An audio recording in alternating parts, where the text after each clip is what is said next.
Hello student, myself Kuljinder Singh, your math teacher. How are you beta? Hope you all are fine. In last video lecture we have done exercise 7.2. Today we are going to start new exercise 7.3, permutation.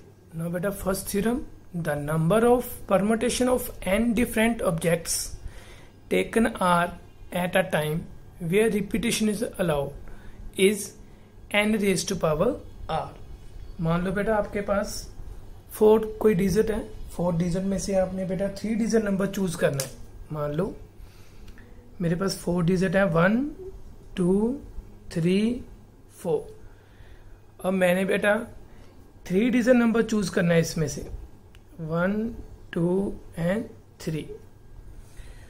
तो जो बेटा answer आएगा r at a time, theorem में r at a time, तो r की जगह पे बेटा मैंने कितने पिक कर रहे हैं 3, तो r की वैल्यू क्या हो चुकी है बेटा 3। तो टोटल n है, n की जगह पे बेटा मेरे पास क्या है 4। तो अकॉर्डिंग टू क्वेश्चन आंसर क्या आना चाहिए बेटा 4 raise to power 3 that is 64। तो थ्योरम के अकॉर्डिंग आंसर बेटा डायरेक्टली ये है। तो वैसे भी हम बेटा फर्स्ट एक्सरसाइज में यही तो कर रहे थे। इस पोजीशन के लिए मेरे पास ऑप्शंस है 4, इस पोजीशन के लिए भी ऑप्शन 4, इस पोजीशन के लिए ऑप्शन 4। अगर मैं रिपीटेशन अलाउ कर रहा हूं, मतलब रिपीटेशन यूज कर सकता हूं, 4 4 4 3 3 3 1 1 1 ऐसा कर सकता हूं। अगर बेटा मैंने रिपीट नहीं करने तो फिर मेरा क्वेश्चन, फिर थ्योरम में अगर यहाँ पे बेटा रिपीट की जगह पे आ जाए note repeat, note repetition is allowed. अगर रिपीटेशन बेटा अलाउड नहीं है तो फिर आंसर क्या है मेरा NPR। तब अगर मैं बेटा इसी क्वेश्चन को विदाउट रिपीटेशन करूं तो इस पोजीशन के लिए ऑप्शंस मेरे पास 3, इसके लिए 2 और इसके लिए इसके लिए 4, इसके लिए 2 और इसके लिए 4 3 2। तो अब मैं फाइनल बेटा इसके अकॉर्डिंग आंसर चेक करता हूं तो क्या आएगा 4 फैक्टोरियल अपॉन, ठीक है बेटा, इन दोनों का डिफरेंस 4 और बेटा आपने क्या चूज करना है 3, 4 और 3 का डिफरेंस 1, क्योंकि बेटा कल सीख चुके हम NPR is equal to n factorial upon n minus r factorial. तो वही यूज किया है बेटा। अब 4 फैक्टोरियल को ओपन करूंगा तो 4 into 2 3 into 2 into 1 upon 1 factorial 1 होता है। आंसर क्या रहेगा बेटा 24। और अगर मैं डायरेक्ट मेथड से कर रहा हूं तो अभी भी आंसर क्या है 24। क्लियर। तो अब इस फॉर्मूले का बेटा यूज करेंगे, जैसे फर्स्ट एक्सरसाइज में क्वेश्चन किए थे सेम क्वेश्चन आएंगे बेटा, जस्ट इस फॉर्मूले का यूज करेंगे। अगर बेटा रिपीटेशन लो है आपके पास तो फिर फॉर्मूला क्या है n raise to power r।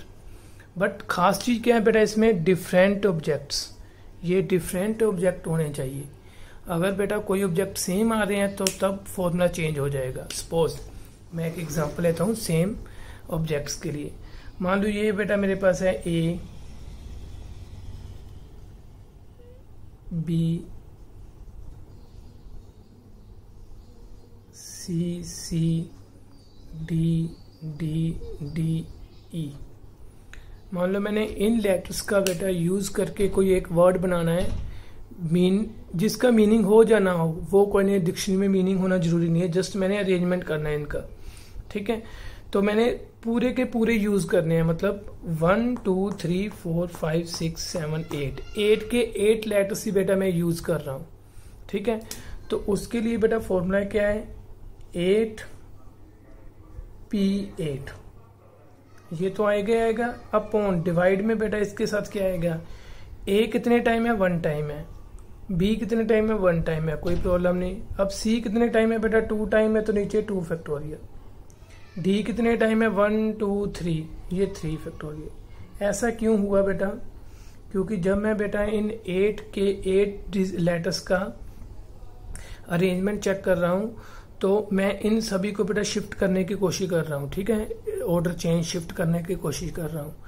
जब बेटा ये तीनों डी हैं, तीनों डी को बेटा मैं जब आपस में इंटरचेंज करूंगा ठीक है, तो उसमें कोई फर्क नहीं आएगा, तो इसलिए मैंने 3 का फैक्टोरियल लगा दिया। वैसे तो वो 6 अरेंजमेंट मैंने अलग से इसमें काउंट कर लिए हैं, बट मुझे वो करने नहीं थे, इसलिए मैंने उससे क्या कर दिया बेटा, डिवाइड कर दिया।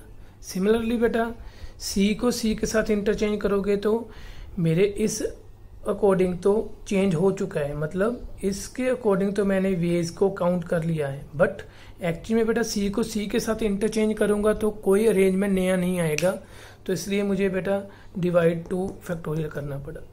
क्लियर? तो इन 3 फॉर्मूले से बेटा आप पूरी एक्सरसाइज सोल्व करेंगे। तो एक्सरसाइज स्टार्ट करते हैं। बेटा फर्स्ट क्वेश्चन ट्राई कर रहे हैं। How many 3 digit number can be form using the digit 1 to 9 if no digit is repeated. तो बेटा कोई डिजिट आपने रिपीट नहीं करना, तो रिपीटेशन अलाउ नहीं है आपके पास, और 3 डिजिट नंबर चूज करना है बेटा 1 to 9 में से। तो टोटल डिजिट कितने हैं 9, तो n की वैल्यू बेटा 9, चूज कितने करने हैं आपने 3, तो r की value 3। Then answer is 9p3 that is 9 factorial upon 6 factorial. Final answer 9 into 8 into 7। Clear बेटा? इसको सोल्व करो, आपका आंसर आ जाएगा। क्लियर बेटा? Next question, how many words with or without meaning can be form using all the letters of word equation using each letter exactly once. तो बेटा total number of letters 1 2 3 4 5 6 7 8, तो कोई भी बेटा रिपीट नहीं है ना, कोई भी 2 टाइम नहीं आ रहा, सभी डिफरेंट ऑब्जेक्ट्स हैं यहाँ पे मेरे पास। तो फॉर्मूला क्या बनेगा बेटा 8p8। Final answer 8 factorial upon 0 factorial. We know that 8 factorial upon 0 factorial is equal to 1। Final answer बेटा 8 फैक्टोरियल। अगर आपने बेटा 8 फैक्टोरियल को सोल्व करना है तो कर सकते हो, अदरवाइज 8 फैक्टोरियल में आंसर अपना यहीं पे आंसर खत्म कर सकते हो।